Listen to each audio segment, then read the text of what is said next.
করছে, করতে করতে নিতাই গৌর হরি বল। কেন তোমার মায়ের জয়টা দিতে পারছো না?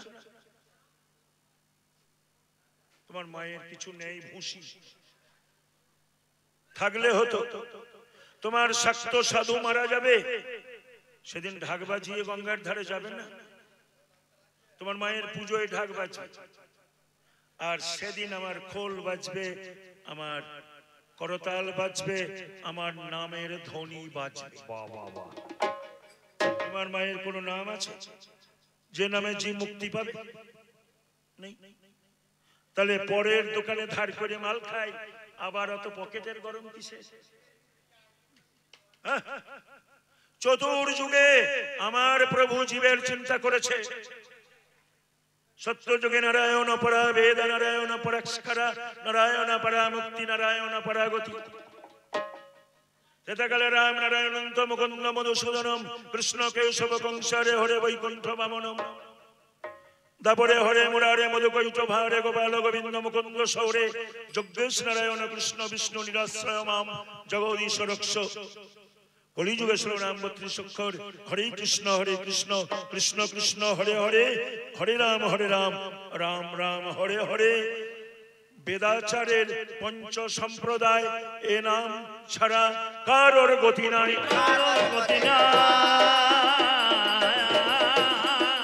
যতই তোমরা দেখাও বড়, কারোর গতি নাই। তোমরা দেখাও তোমরা, তোমার মায়ের তো নাম নেই। দেখো,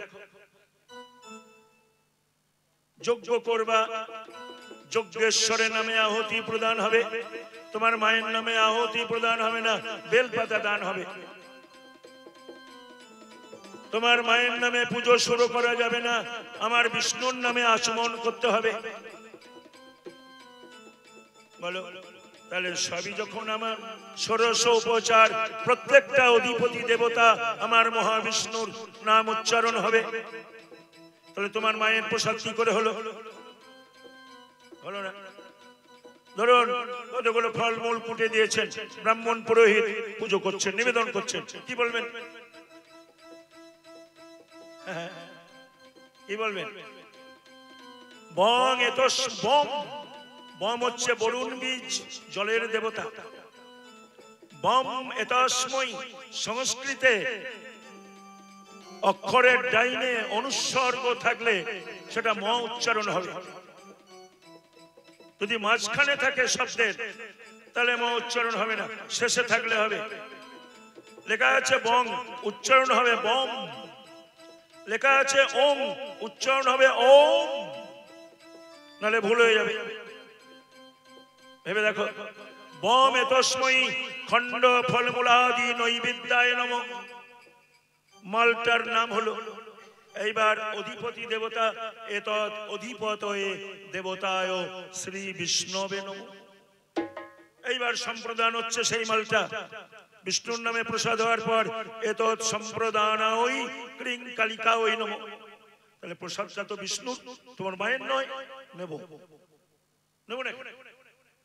এতে গন্ডগোল চলে না, গন্ডগোল চলে না। আমি করে গেলাম এবার নোনা, গন্ডগোল চলে না, করে গেলাম পরে নোনা। হ্যাঁ, তাহলে ভাবতে হবে, ভাবতে হবে, না ভাবলে হবে না বাবা। আমাকে বলছে তোমাদের আগ্রায় 4-5টা করে মাতাজি কেন? এগুলো সহজিয়া ভাবধারা। প্রত্যেক জিনিসের যেটা ভালো জিনিস হয় তার বৈপরীত্য কর্ম করতে মানুষ ভালোবাসে। যেটা খারাপ জিনিস হয় তাকে আর দুটো করবে না কেউ।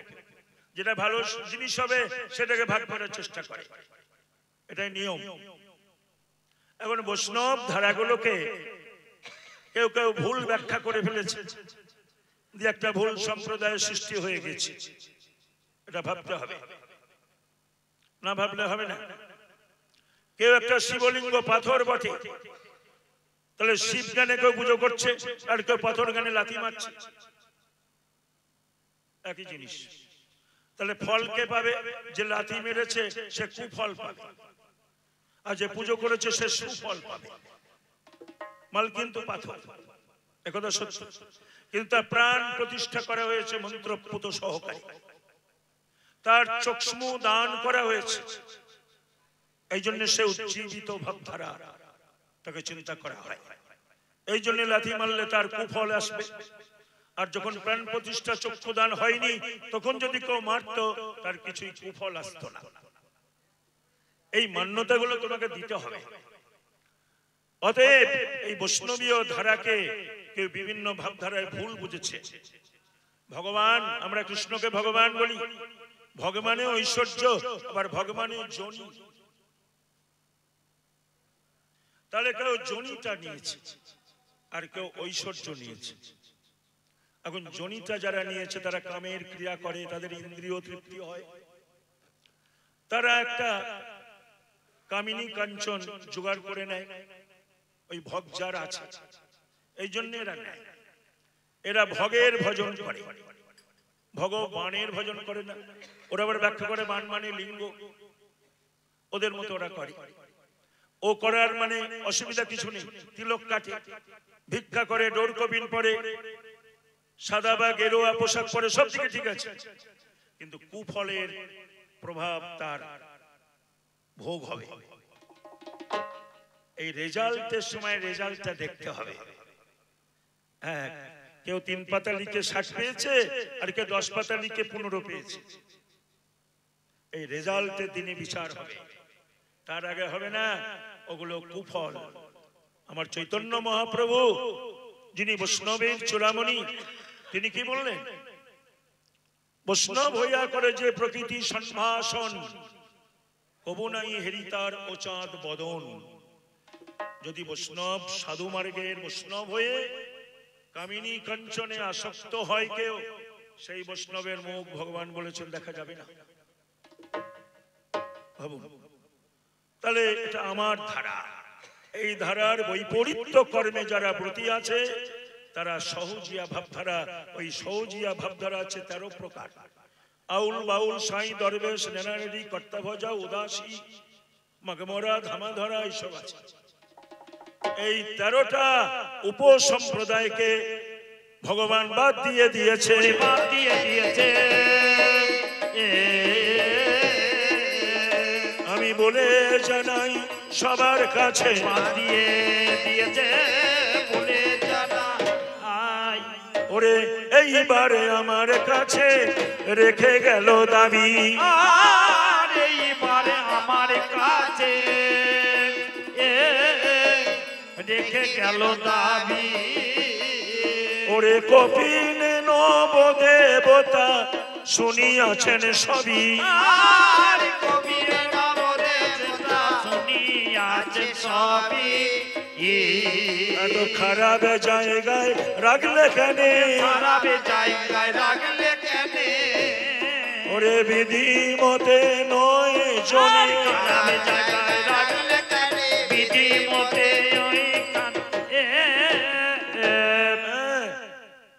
যে জায়গাটা আমাদের দুরন্ত, একটা দুরন্ত গাভী পুষেছেন, দুধ কিন্তু 14 লিটার দেয়, দুধের লোভে পুষেছেন, 90,000 টাকা দাম কিনেছে, কিন্তু তার কাছে যাওয়া কঠিন, গেলেই ঢোসাতে আসে।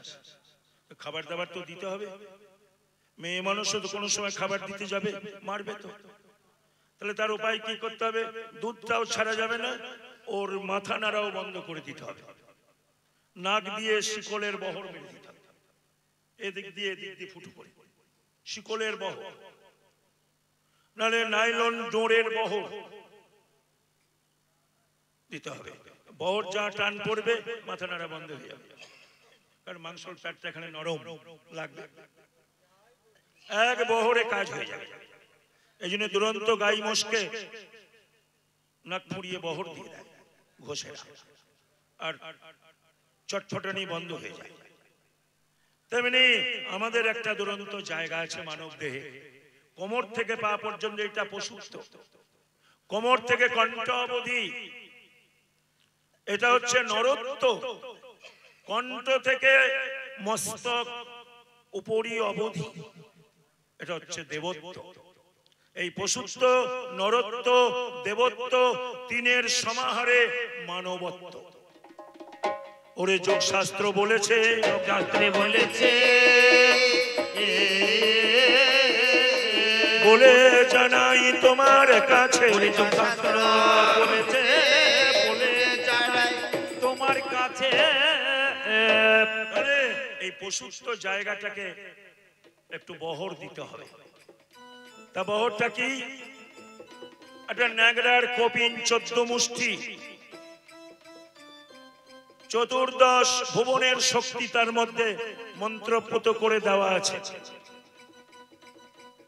আর 9 জন উপযুক্ত সিকিউরিটি এখানে রাখা আছে, যাদেরকে রাখলে টালবাহানা হবে না, হবে না।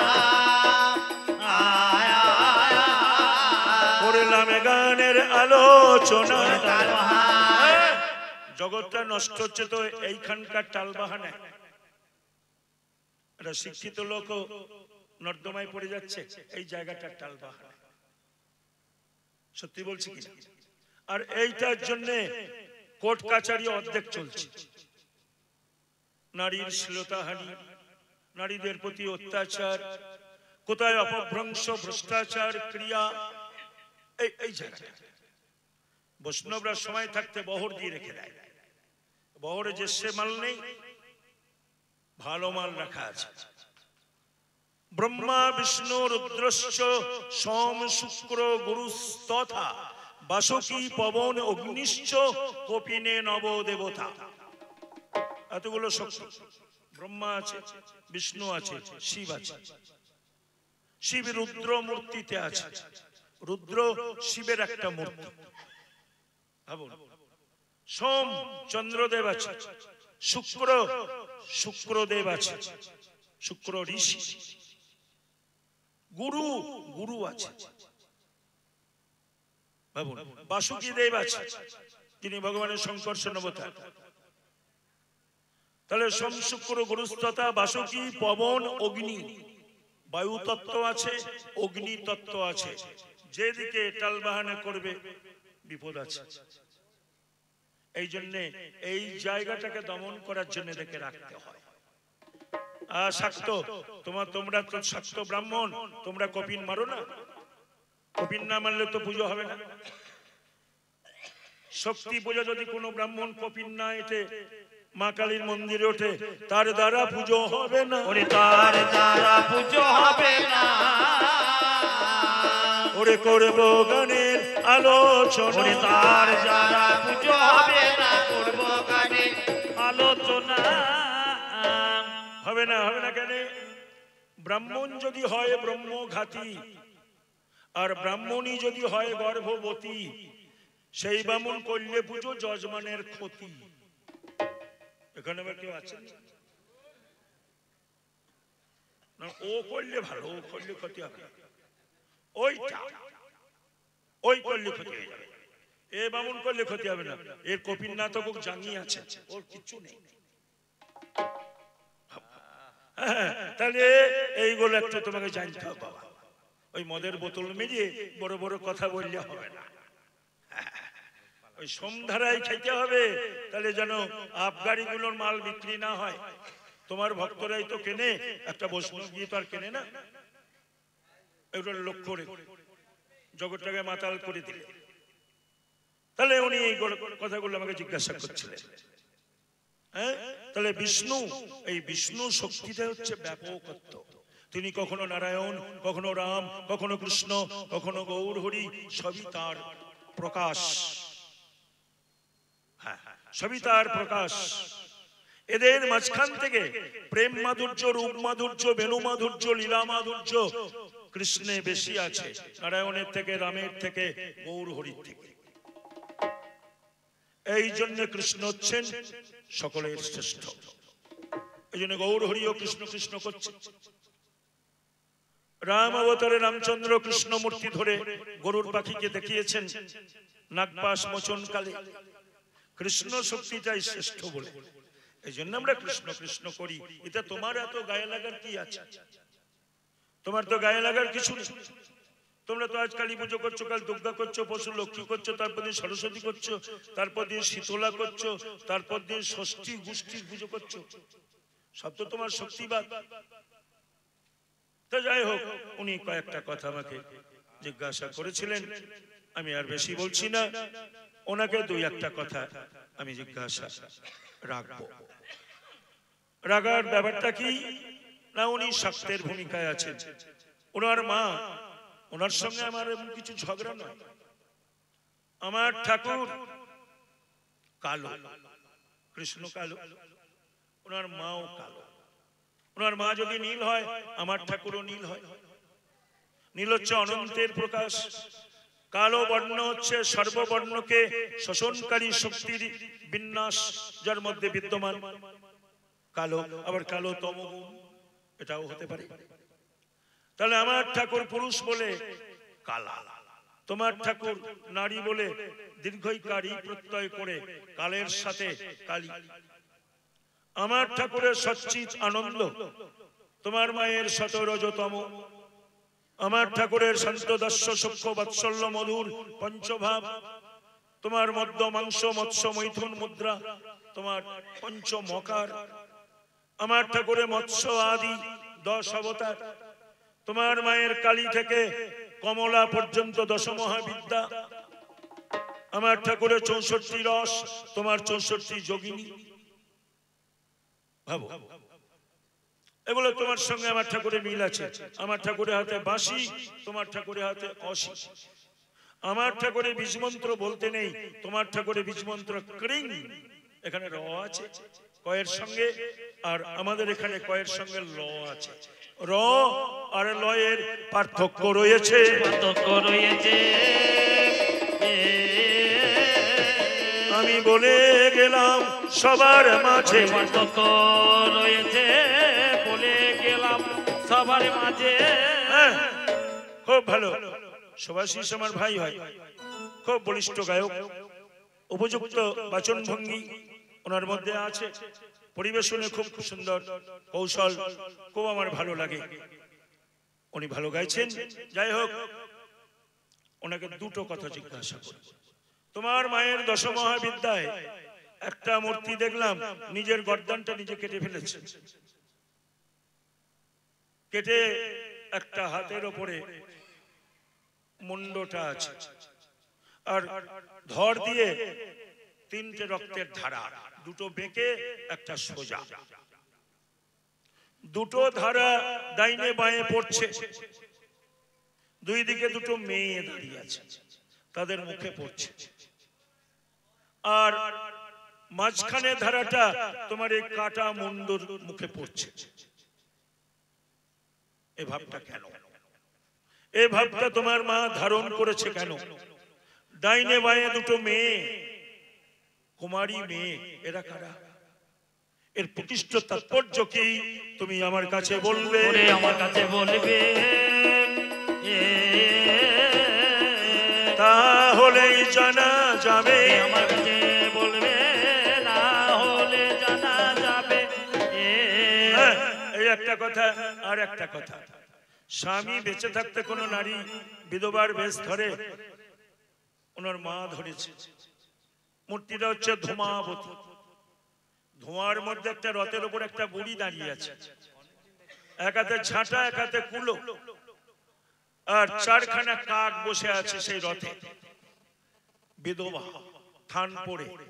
এই ধূমাবতী, এই মূর্তি কেন? স্বামী বেঁচে থাকতে। আমি জানতে চাইলাম, জানতে চাইলাম, তোমার মুখে শুনে নেব।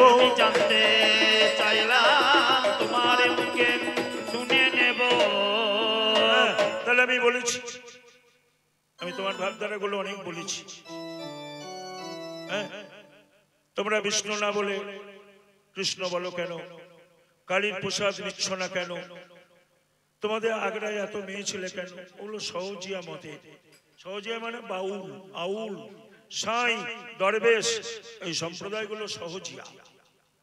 এরা নিজস্ব মতের ওপরে কিংবা কোন সাধু সন্তের মতের ওপরে এরা চলে। এটা মূল সিদ্ধান্ত নয়। বলেছে পছন্দ হলে গ্রহণ করবে, নাহলে ফেলে দেবে। আর আমার ডোর কপি নিয়ে এতগুলো দেবতাই নিকৃষ্ট জায়গায় কেন? বাবা, এই জায়গাটাকে সামাল দেওয়াই হচ্ছে সাধুর আগে কাজ। হ্যাঁ, বাইরের শত্রু মারার আগে ঘরের শত্রু মারতে হবে, তবে তার পড়তে হবে। নাহলে ওদিকে পর মারতে যাবে, দেখি ঘর মারা পড়ে। ব্যাপারটা বুঝো। তা আমাদের দশা হয়েছে, তাই আগে ঘরটাকে মারতে হবে, তারপরে পরকে মারতে হবে। এটা হচ্ছে বৈষ্ণবীয় সাধন। আমরা আত্মার চিন্তা করি, আত্মার কল্যাণ সাধন কি করে হবে? আমরা নিত্য কৃষ্ণের দাস, আমাদের স্বরূপ।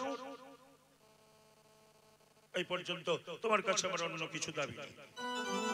আর রামকৃষ্ণের ক্যান্সারটা ভালো হলো না কেন, একটা দাবি দেওয়া আছে, এইখানে রাখলাম, এইখানে রাখলাম। অভিজ্ঞানের ভাবে ধারাতে এইখানে রাখলাম।